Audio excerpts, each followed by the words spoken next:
for anyone who wants to get a real grip on something important without getting totally swamped by information. Yeah, drowning in data. Yeah. We've all been there. Exactly.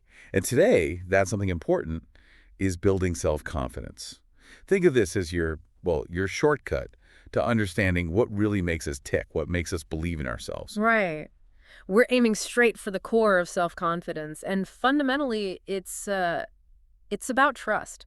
Trust in your own abilities, your qualities, your judgment.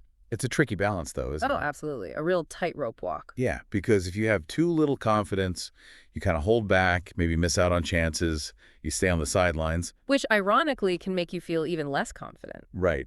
But then the flip side, too much confidence, maybe leaning into arrogance, that can lead to overreaching, maybe promising things you can't deliver, letting people down. Not a great outcome either way. So confidence is key, but the right amount of confidence. Okay, so what's actually behind this feeling? What drives it?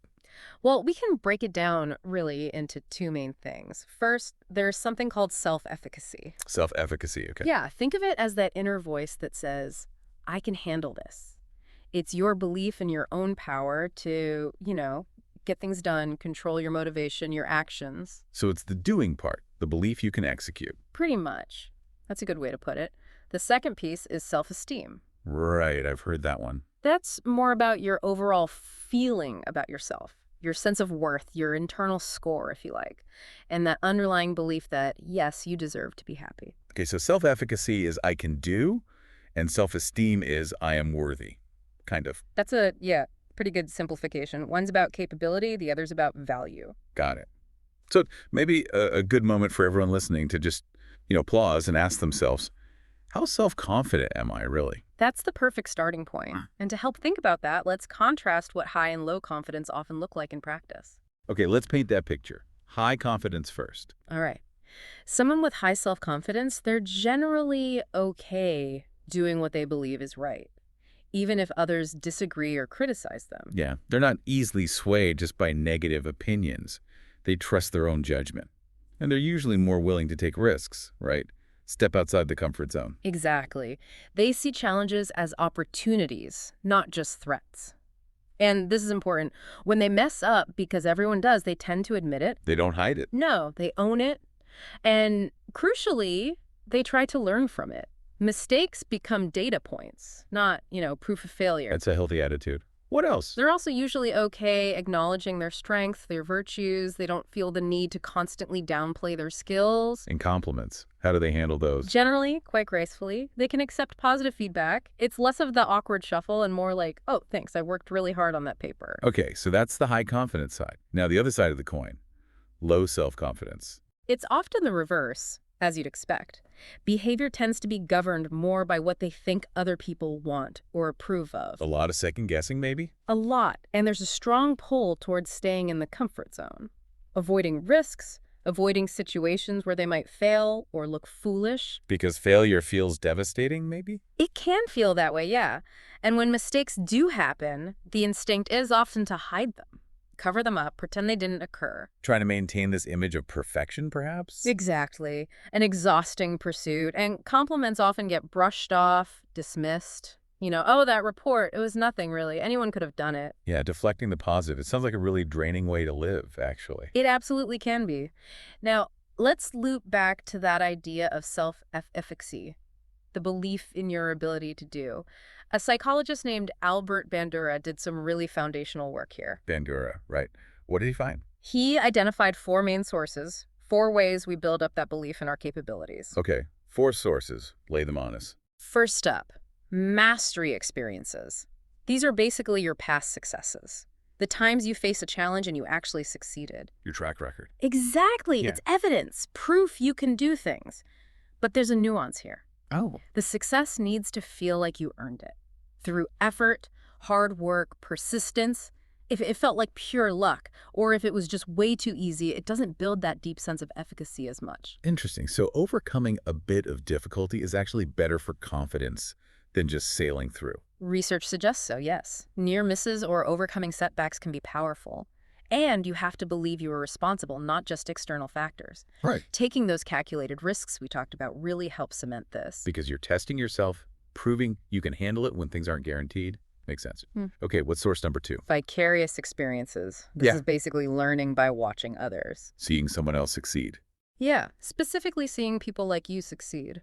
If you see someone you identify with similar age, background, skill level, achieve something, it plants a seed. You think, huh, if they can do it, maybe I can too. Like seeing a teammate nail a difficult move, and it inspires you to try. Precisely. Relatable role models. Third source.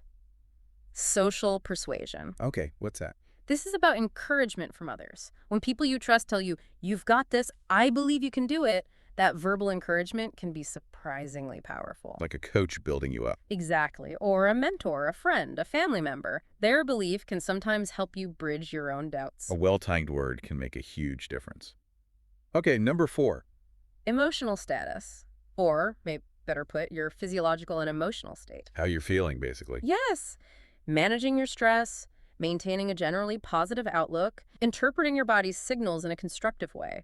If you're constantly overwhelmed by anxiety or negative self-talk, it's really hard to feel confident. So feeling physically and emotionally regulated helps you believe in your abilities more. It lays a much better foundation for it, definitely. Developing resilience, coping strategies, that's all part of managing this state. Got it.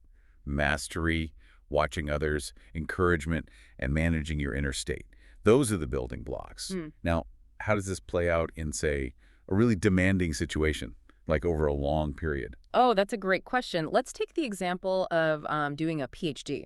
It's a classic confidence roller coaster. Right, I can imagine. Highs and lows. Big time. You start with the high of getting accepted, huge confidence boost. Then maybe you hit your first really tough grad course or exam. Maybe you ace it, maybe you bomb. Confidence swings. Then things like qualifying exams. Candidacy. Yeah, major hurdles. Sometimes people need multiple attempts. That definitely tests your self-belief. Then maybe you pass your thesis proposal, huge high again. You feel like you can actually do this. But then comes the actual research, right? The day-to-day grind. Exactly. Finding a topic can be a struggle, then the research itself.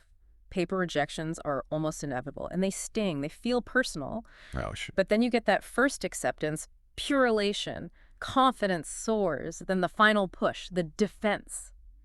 It's this constant cycle. Confidence isn't static. It fluctuates wildly through that whole process. It really highlights that it's not a fixed point. Yeah. And isn't there that quote about PhD students feeling their work is worthless? Yes. Gerald Estrin, a computer science pioneer, he said something like, every CS PhD student I have seen, including myself, had at least one period during which they are convinced that their dissertation topic is utterly worthless. Wow. So even the brilliant ones feel that way sometimes. Absolutely. It's incredibly common, that crisis of confidence, which is actually kind of reassuring in a way. It normalizes the struggle. Yeah. So the big takeaway here is The really good news. Self-confidence isn't something you're just born with. It's not fixed. It's a skill. It can be learned, developed, strengthened. but it takes effort.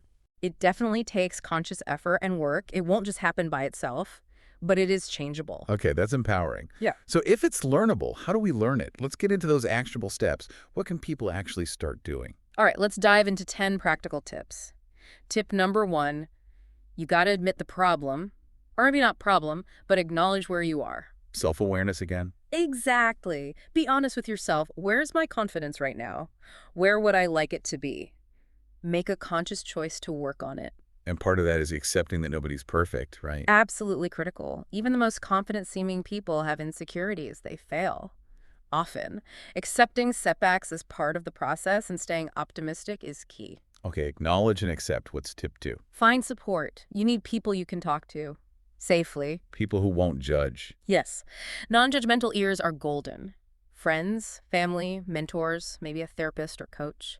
People you can be vulnerable with.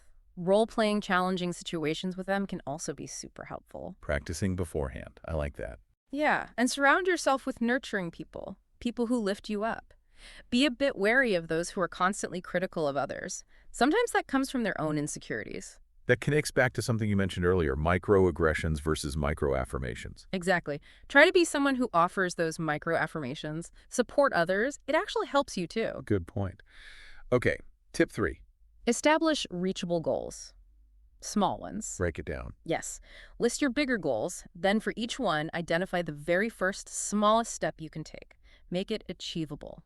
Like the rejected paper example you used earlier, don't try to fix everything at once. Right. Maybe the first step is just letting the reviews sit for a day, then read them again. Then maybe identify just one positive comment, then one actionable criticism, then make a plan just for that. Tiny steps build momentum. Small wins fuel the fire. Got it. Tip 4. Recognize your successes. This sounds so simple, but we're often terrible at it. We focus on the failures. Totally. We obsess over what went wrong and downplay what went right. So actively fight that. Maybe keep a list. The success journal. Could be a list of recent wins, big or small. Read it regularly. Focus on your strengths, your achievements. Allow yourself to feel pride. Ditch the self-deprecation. Train your brain to see the good. Nice. Yeah. Tip 5. Take a break. Seriously, you need to recharge. Step away from the grind. Yes. Refresh, reflect, enjoy things. Exercise helps. Disconnecting from screens. Good food with people you like. Treat yourself occasionally. Even helping others can be a great break and perspective shifter. Recharge to rebuild. Makes sense. Yeah. Tip 6 sounds intriguing. Beware of the triple low. What's that? The triple low. This is when multiple areas of life feel like they're hitting a rough patch simultaneously. Like a perfect storm.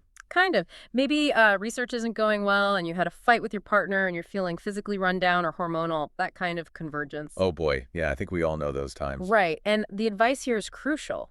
When you're in that triple low state, try very hard not to make major decisions. Don't quit your job or end the relationship. Exactly. Avoid risky actions. Avoid quitting things. Avoid big emotional reactions if you can. Your judgment might be clouded by the sheer overwhelm. Give it at least 48 hours. Wait for the storm to pass a bit.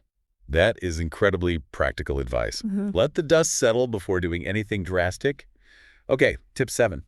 Exhibit self-confidence, even if you don't totally feel it inside. Fake it till you make it. Sort of, but it's more about how your physical actions can influence your internal state. Consciously adopt confident behaviors. Like what, specifically? Okay, try speaking a bit more slowly, clearly, and loudly enough to be easily heard. Stand tall, shoulders back. Good posture. No slouching. No slouching. Offer a firm handshake, make eye contact when talking to people, and accept greetings and compliments positively. Instead of mumbling, oh, I'm okay, try clear. Just great, thanks. Projecting confidence can actually help build it. Interesting feedback loop. Tip 8.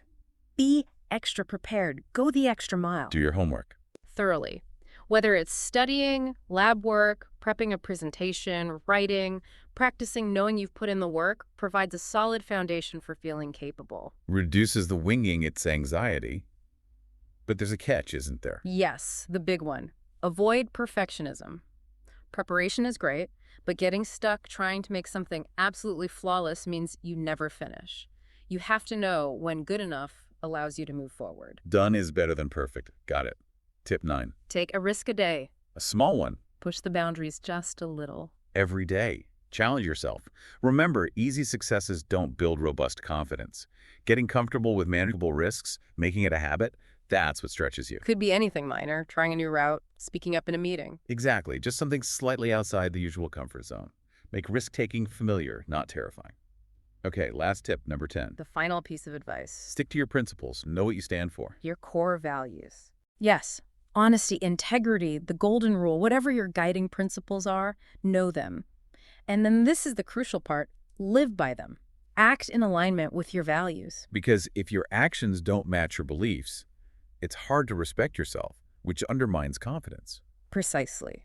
There's that powerful quote, if you don't have something you believe in, you don't have anything. If you don't stand for something, you will fall for anything. Having that internal compass is fundamental. Wow, 10 really solid tips there. Yeah. Before we wrap up, there was one more thing you wanted to touch on. Imposter syndrome. Yes, important one. Imposter syndrome. That feeling, that persistent feeling that you're somehow a fraud. Like you don't deserve your success, despite evidence. Exactly. You feel like you just got lucky or tricked people, and any minute now you'll be found out. It's surprisingly common. Especially among certain groups. Yeah, studies show it's quite prevalent among high-achieving women, academics, grad students, first-generation college students. Lots of capable people feel this way. So if listeners feel this sometimes, they're definitely not alone. Not at all. Just knowing it has a name and that many successful people experience it can be the first step toward managing it. It doesn't mean you are an imposter. Okay. So reflecting on everything we've discussed, the core message seems pretty clear. It really boils down to believe in yourself. You have to cultivate that belief internally first. It reminds me of that Walt Disney quote about the four C's: curiosity, confidence, courage, and constancy.